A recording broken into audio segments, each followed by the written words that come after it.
Well, I'm Rebekah. I'm from Caisse, one of the largest Canadian pension plans headquartered in Montreal.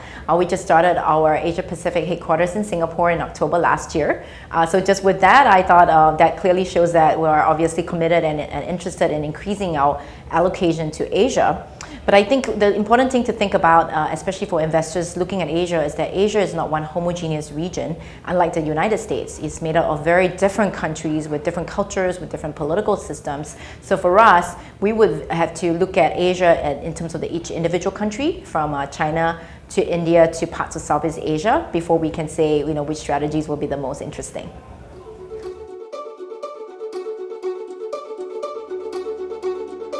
So just to my earlier point is that I think we need to look at the different stages of each country, where they are at. Obviously, some countries are in a different phase, so perhaps venture might make more sense, or some countries will prefer to do a lot more growth equity. I mean, specifically for like China, which has gone through a much faster and a bigger development than perhaps a lot of the countries. You have seen a lot of companies that have gone much bigger as well, that really are playing the global arena today. So perhaps for them, the strategies that can be even as close as really big growth strategies. So I think it will vary again to each country in each region, and it will vary according to each country.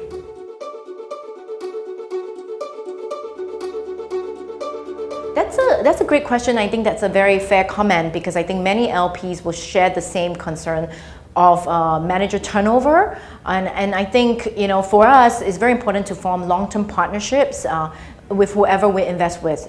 So it could be a family or it could be a GP, and really we need them to demonstrate to us how they're thinking and building the business for the long term. So if someone has a track record of perhaps moving from firm to firm, that will be a concern for us.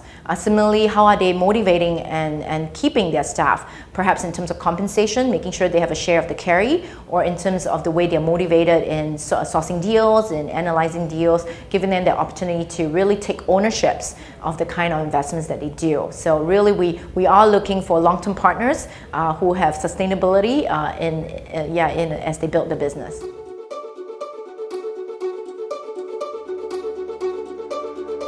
Again, I think it's about each country is so different. We can never ignore China and India, who are clearly the biggest players in the region. But we like parts of Southeast Asia as well. I think Philippines and Indonesia have a lot of tailwinds behind them.